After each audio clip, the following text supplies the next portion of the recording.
Good afternoon, Who Dat Nation, and a special good afternoon to a Victory Sunday to our Bayou Blitz family.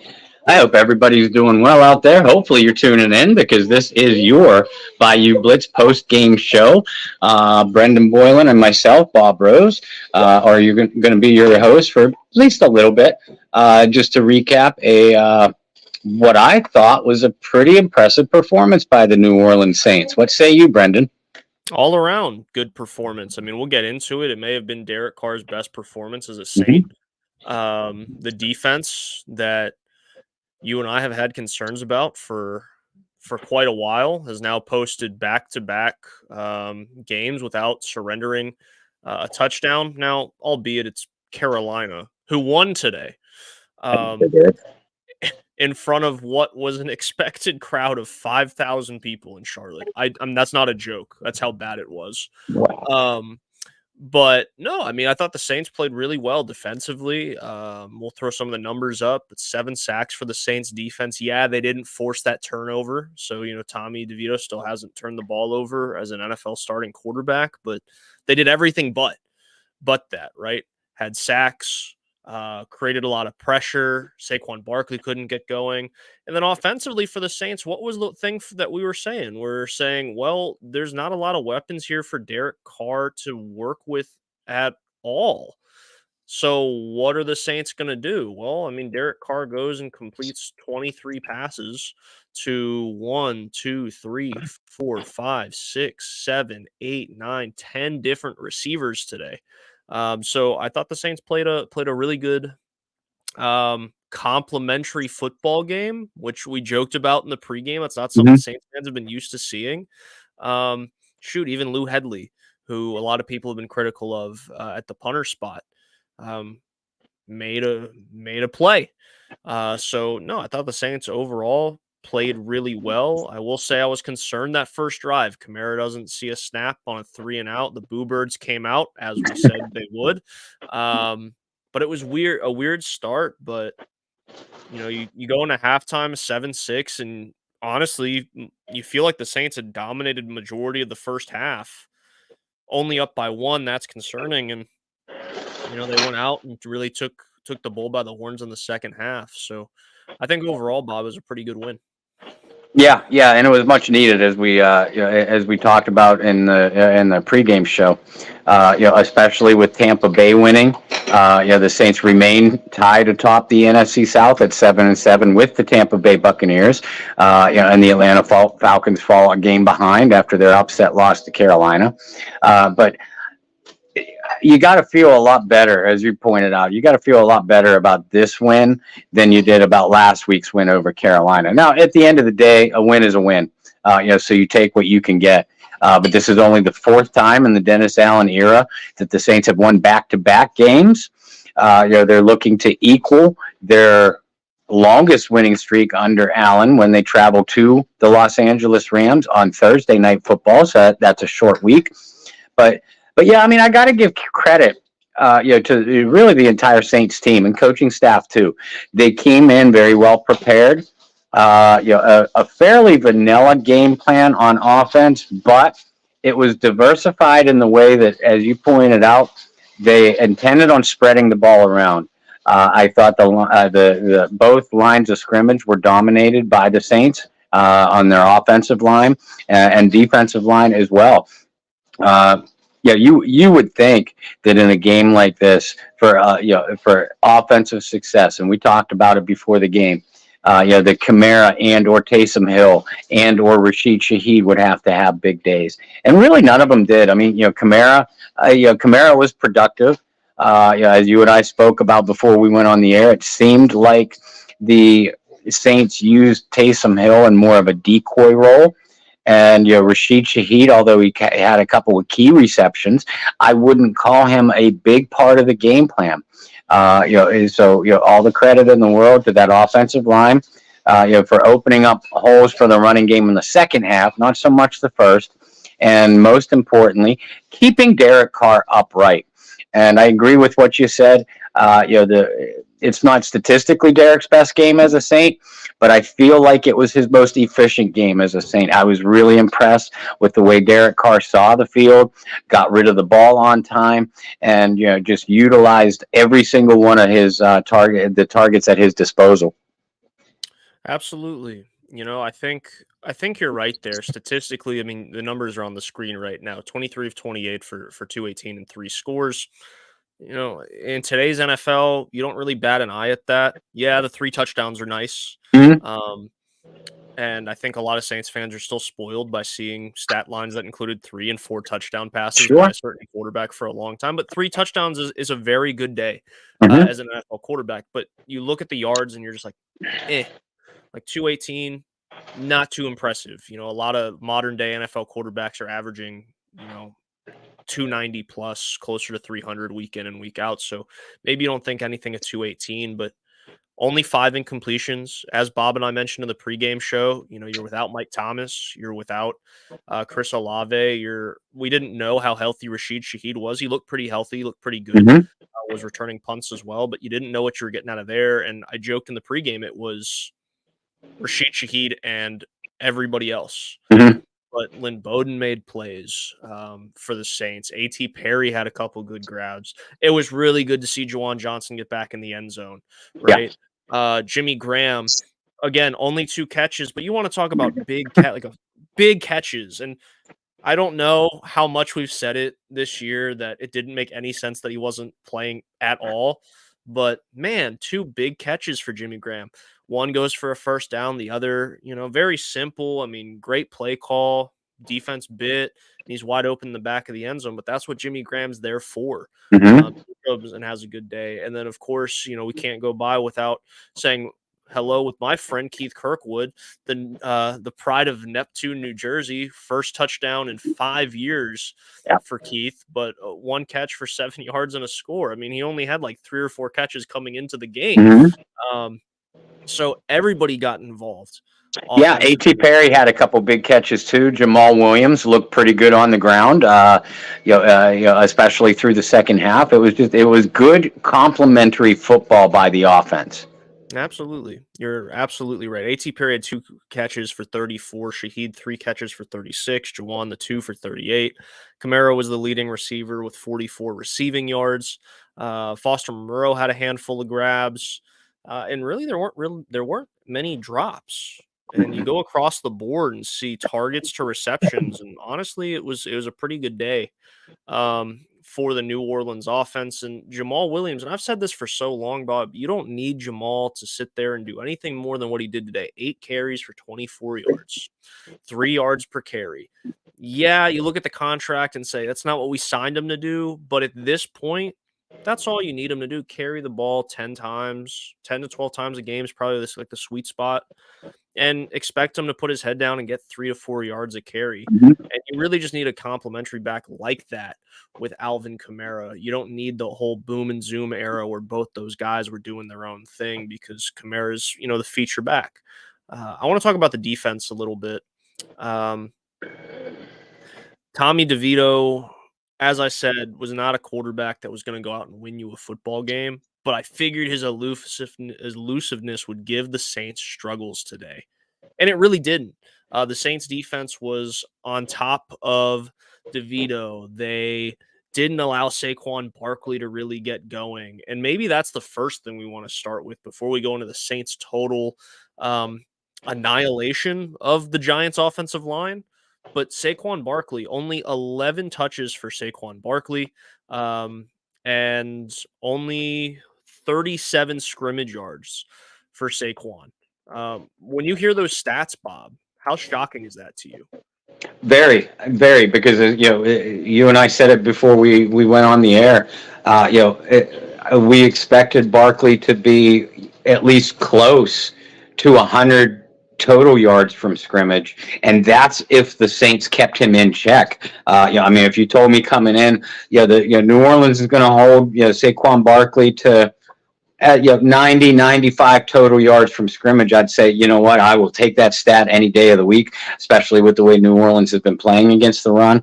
I don't know why Brian Dable, Mike Kafka, and the Giants staff didn't use him more. It seemed like New York came in with a game plan centered around DeVito and the passing game. And I can't figure that out, not at all. But the Giants, I mean, we poke a lot of fun at the Panthers for the way the Saints beat them last week. The Giants have one of the NFL's worst offenses as well, and we saw why today. But again, New York has playmakers even outside of Barkley, and the Saints did a wonderful job of containing those playmakers, and really outside of softer coverage later in the game, later in the fourth quarter, really kept the passing game and the rushing attack for New York in check all day long. Now, here's another stat just to throw it at you since we're talking about Tommy DeVito. You want to talk about something many people didn't see coming. The leading rusher for the New York Giants today, as I throw the stats up on your screen, Tommy DeVito with 36 rushing yards over Saquon Barkley. I think that says a lot too. And look at the numbers on the screen, folks.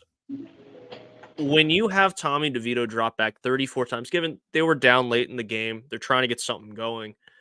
But that's not the recipe for success for this New York Giants team, right? The fact that Tommy DeVito completed more passes than total touches for Saquon Barkley, that's a problem.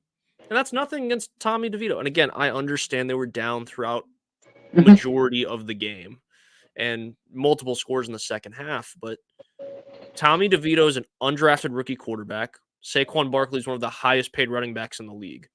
Where do you think you want to go with the football throughout the game? I don't know. Like, yes, Tommy's had a great run. Yes, like even if the last few games of the season are a little bit of a tailspin and they don't win games and he doesn't look as good, like he's solidified himself a spot in the NFL for a year or two at least, right? He has prolonged his NFL life at least. Smart quarterback. He's going to be good for a locker room. Yeah. I fully believe that. But Saquon Barkley's getting paid a crap ton of money to be Saquon Barkley. Only 11 touches. Yes, the Saints did a wonderful job limiting him in his touches and the success that he had. But it is mind-boggling to me that they didn't try to get him the ball more. Talking about they channeled their inner Pete Carmichael. It was very clear that was the issue with New York today. And there were plays that the Saints ran, and I'm thinking, where was that Pete Carmichael? Right. Like the Juwan Johnson touchdown, in that route in particular. I mean, you can call it a double move, but it's a tight end. Is it really a double move? I don't know. But just the design to make it to essentially start with the 5 to 10 yard out and then cut it back up, and you have all that space behind. I was like, wow, that's something we saw like Jimmy Graham run in 2011. Where has that been? Jimmy Graham, Ben Watson ran that pattern expertly as well. Even Jared Cook had a lot of plays, with Breeze that way. So yeah, it was very nice to see that dusted off of the game. It dusted off in the playbook. There was just very minute little things that made it's that little bit of hope, right? It's the little bit of sprinkles of hope when you start to see things like that. Another thing that was a nice sprinkle of hope was how productive the Saints defense was. The worst offensive line in football, right? I mean, this comes with a little asterisk. An asterisk. It is the worst offensive line in football statistically. But the Saints had really struggled to get pressure on the quarterback. Really struggled to create sacks. And they get 7 sacks today, 9 tackles for loss. Cam Jordan not involved, does not get a sack or a sack and a half or anything, which is a little surprising. But to know Passanio, one of your guys, Bob, you might not jump up on the on the tables and scream his name by any means, but he's been a guy that when the Saints signed him, you said from the jump, this is an underrated signing, and this guy's going to make a huge difference for this football team. Grabbing sacks was not something that I think you had on your list No. of things that were going to happen today, or a 3-sack day happening at all in Senor Passanio's career as a New Orleans Saint. Good dating back to when he signed his initial contract. But he has a big day. Brian Bresee continues to have a stellar rookie season for the New Orleans Saints, and he won't get the love that maybe he deserves in terms of like defensive player of the year voting or anything like that, because the statistics aren't there. But when you throw the tape on, and I know you'll sing his praises when you watch tape too, he stands out. He does every single week, and he's continuing to grow and develop every single week in the middle. And that's one thing New Orleans desperately needed, especially as they overhauled their defensive tackle unit from last year to this year. They really needed him to come in and play well. And he's outplayed the two guys that they signed in free agency, and Saunders and Shepard as well, which is huge for him and huge for the Saints. To know that you have that kind of depth at that position now. But he had a great game.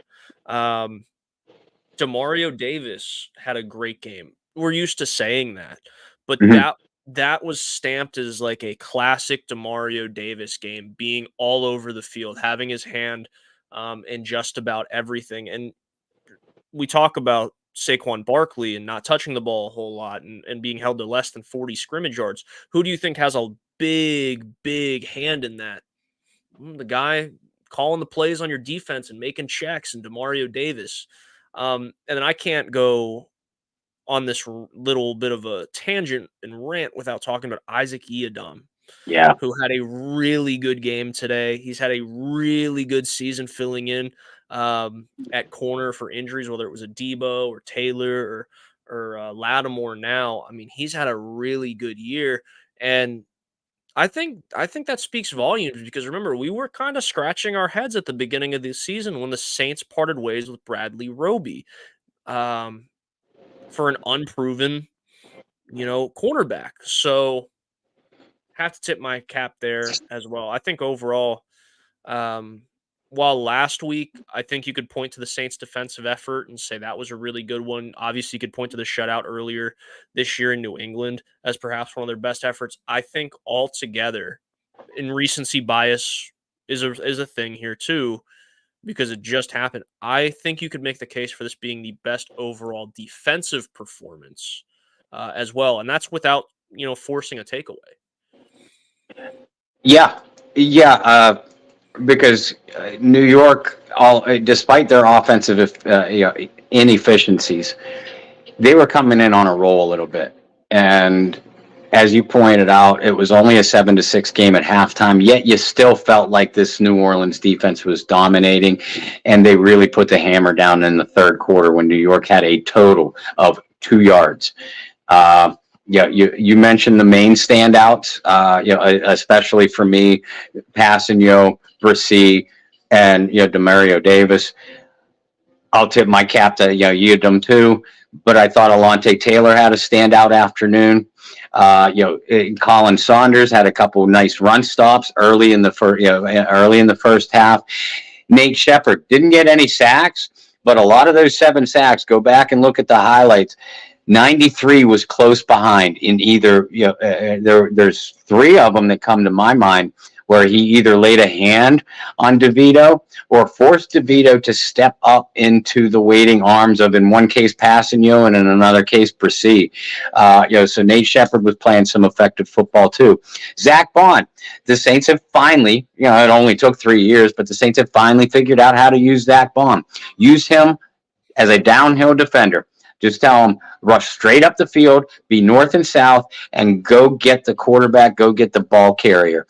I think Bond had a half sack, was in on 1 or 2 or affected 1 or 2 other plays. And overall, it was just a good team effort by the defense. Tyrann on, the few plays that the Giants did hit a play on the second level, Tyrann Mathieu, Jordan Howden. They were both in good position for the football. Paulson Adebo had a nice breakup or two. It was just it was a dominant overall team defense by the New Orleans Saints today, but it started with the dominance of their defensive line. Zach Bond did not get credit for half a sack. Both sacks went to Brian Bresee. I don't know how much people really care to go back and look at tape and rescore things, especially in a game like this, but maybe we'll see if they end up rescoring it. But I do think Bond deserves a half sack on one of those that went to Brian Bresee, thinking about off the top of my head. But great performance all around by New Orleans. Let's talk about this. Well, we kind of mentioned it briefly. Tampa Bay beats Green Bay, so they sit at 7-7. The Saints win today over the Giants. They sit at 7-7. And then you have the Atlanta Falcons, who lose in Carolina in what has been a downpour of an afternoon. Not a pretty game. I believe the final score is 9-7. As I mentioned, and no joke, less than 6,000 people at Bank of America Stadium. That venue holds roughly 73,000 at full capacity. Wow. So just think about how bad that is. Even with it raining, that's how bad it was. But the Falcons now slip to 6-8. The Panthers, they're so far behind at 2-12. Good for them, 2-12. Yay. Second win of the year. Don't hold your own first round pick. I feel really bad for them. I do too. But regardless, the Saints now looking over the next 3 games. 2 of the last 3, it's Tampa, it's Atlanta. You mentioned the Thursday night matchup. It's almost a blessing and a curse, right? You get to play that early, and then you get this little you get a little bit more time to recover before you play those 2 vital NFC South games. But going to LA is not going to be a cakewalk, right? I don't think any game at this point you can look at the schedule and say it's going to be a cakewalk. No. But LA, though not living up to maybe all the hype that they had around them, especially with Cooper Kupp, looking to come back healthy. He gets hurt at the beginning of the year, and you have some rookies come up and make big plays for them, and Matt Stafford's out and this and that. This is the most healthy this unit's been for LA. And remember, this is a team that, hoisted the trophy just a few years ago. Before we, look too far ahead, Bob, looking at that schedule and looking at Thursday night game, which means people get to see a lot of us over the next 4 or 5 days. Yeah. What do you think the Saints can take from this performance on film, in the locker room, confidence, all those things? What can they take from this game and apply to the next 3 games moving forward? You have to believe that the defense as a whole, really boosted their own confidence with this performance today, with the way that they dominated the Giants. Offensively, Derek Carr, you would hope, would be on cloud 9. Feeling really confident about his own performance, especially without Chris Olave, without Michael Thomas, without Taysom Hill, really, even though he was in the game. And, without Ryan Ramczyk on the right side, I thought Landon Young, played outstanding given the circumstances. So, maybe the Saints are starting to feel themselves a little bit, just in general, on both sides of the football. You got to believe that this team obviously anytime you get a win, you feel really good about yourself, especially when it's down the stretch of December and you're still in the thick of not only the NFC South race, but really the NFC wild card race. If a couple other teams slip in front of you, you still have a very, very, very slim margin for error. This team is a veteran squad, though. They realize that, and you would think that they would get right back to work. Cam Jordan's famous 24-hour rule, they have to abide by that. Keep a close eye on the health of Ryan Ramczyk, Chris Olave, and even Taysom Hill and Rashid Shaheed, who played banged up today. Usually when you see a guy out on a Sunday game and your team has a game the following Thursday, you can more often than not bank on those same players that missed the game because of injury being out again. I wonder because Olave was sort of a last minute scratch, and same with Ramczyk. They were titled game time decisions coming into the morning. So maybe the Saints felt like that they could rest these guys and still come out with a win against the Giants. Maybe the Saints felt like they could use Taysom Hill as a decoy and get him more heavily involved against the Rams. We shall see. The injury report will be as early as Thursday. As early as Tuesday this week. So, really Tuesday's injury report will give you the full indication of what to expect for Thursday's game at Los Angeles. And talking about the Los Angeles Rams, the Saints have now jumped them in the standings. Rams are playing right now as they take on the Commanders. They're up 3-0 at the end of the first quarter. But Bob, I mean, there are still games to be played today. But Los Angeles at 6-7, Seattle, who play later tomorrow, they're also sitting at 6-7. If the Rams and the Seahawks were to lose this week, the Saints would have sole possession of 7th in the standings. Wow. Which would put them in a wild card spot. I'm impressed at your quick math skills. Very, very nice, my co-host friend. I can't take all the credit. The great thing about doing this is on a laptop is I can open up other tabs. So I'm just sitting here like quickly going, well, if this happens and this happens.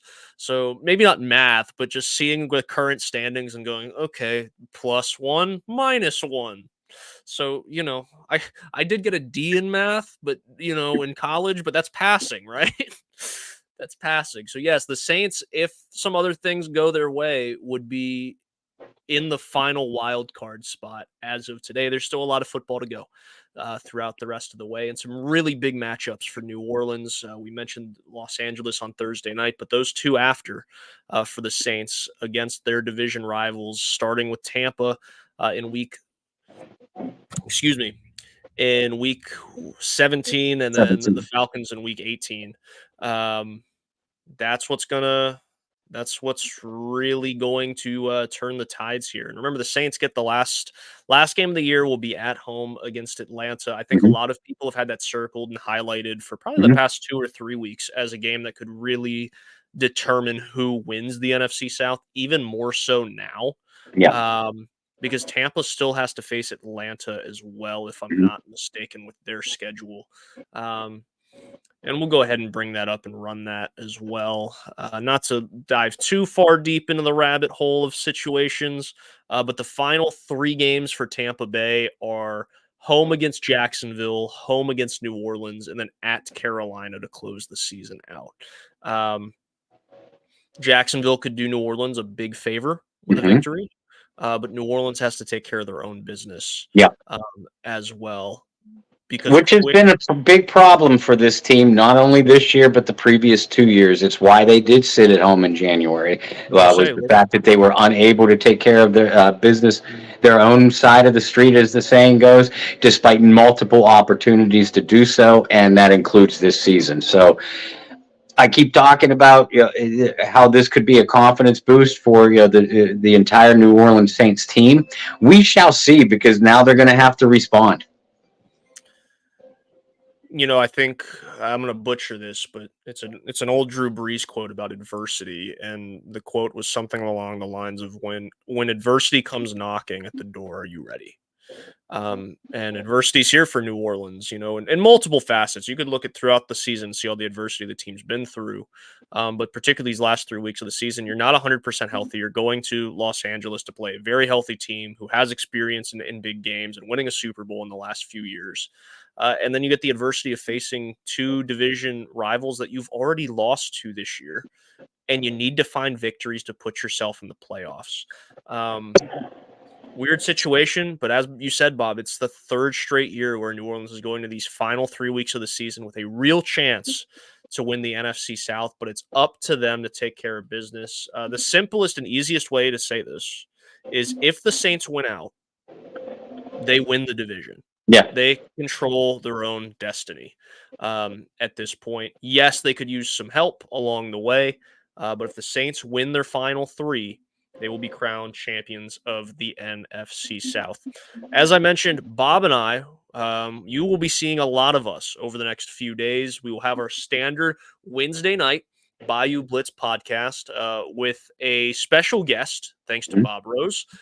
Your running mate in the presidential election, as you guys have joked over the last few years, Jim Everett, the former Rams and Saints quarterback, will be joining us before his 2 former teams match up on Thursday Night Football, and then we will have our pregame show going into Thursday night. Likely won't have a post-game show because, let's face it, it's going to be late at that point.